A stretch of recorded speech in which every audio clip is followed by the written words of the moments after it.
close her out with a song, huh? We can do that. Yep. Okay. This is, I want to do something real cowboy for you.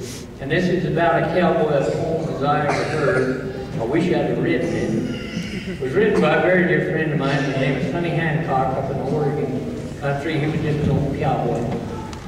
And contrary to what you read in books and see on television, the cowboy life can get pretty boring at times. A cowboy don't have many toys to play with, you know, Nintendos, things like that. But he always does have a rope. And he'll get to playing with that rope. Sooner or later in the course of all that playing, he'll probably get it on something he might have wished he had. Pardon my grammar. Anyway, that's what this little poem's about. He calls it a bear tale. And he says you can spell that any way you want to. Said I was up in the Sycan Black Hills camp working for the old Z-Cross. It was my own piece of country. I was cook and crew and boss. Was in the afternoon of that there year, the best that I recall, me and Summer hit the cap rocket and slid right off in the fall. Well, the days were warm and pleasant, though the night was kind of sharp, but I had me a snug little cabin to keep the cold wind off my tarp. Aspen leaves were turning yeller, the bees were buzzing around the hive, and it was just one of them kind of days that it was great to be alive. Well, I was just jogging along that morning, looking out underneath my hat. Thought I'd make a little circle down through Silver Dollar Flat. Maybe brand up some big slick yearling with the address of this farm, because I sure did need to limber up my old stiff rope arm. When I come around the corner, and I was amazed at what I saw. I'd just been kind of traveling down this little open draw. I pulled up there, I'm gawking in a mine with plumb gold. There's a big old brindle he-bear digging ants out of a log. Well, my heart commenced to pounding and I couldn't get no air, and I just knew I'd never have a better chance to rope myself a bear. Well, I finally got a loop built, my horse began to dance. Old dumb Bruin, he ain't seen me yet, he's still busy digging ants. So I tied that rope down hard and I built that loop with care, and I let out a wild cowboy war whoop and I built right to that bear. Well, that old beast, he heard me coming and he headed for the trees. Weren't no moss growing on him and he sure did split the breeze.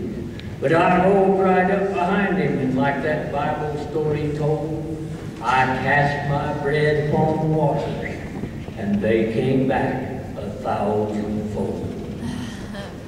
Well, I pitched the slack right at him and I turned him my pony knee. I heard him grunt hit the ground and I jerked him on his feet. Then I headed for the timber just the way it should be done. Heck, there wasn't nothing to it. Roping bears was lots of fun. I got kind of busy in the timber dodging brush and limbs and such. I ain't had time to check up on the cargo very much. I'd start by breaking in the lead. At least that's what I hoped. Then I looks back, and here comes that bear, just like this, right up my rope. Well, things was looking different then, so I says, okay, Bruin, just start paying more attention to this little job I'm doing. I'll just zig and zag and circle some and just you follow me, because I'm about to bash your brains out on some big old jackpine. Well, I zigged and zagged and circled, but it seemed to no avail. Next time I checked old Ted, he was right there on my horse's tail. Well, about that time, my pony gave a funny little jump. That bear started up that rope right across his room. Well, I squalled and I hollered and I slapped him with my hat, but he was plumb determined and he didn't savvy scat. Now, I've known a lot of folks in the hills and on the plains. Nobody ever told me that I was overblessed with brains. But it didn't take no Einstein with no super high IQ or no call from God to tell me what that bear was going to do.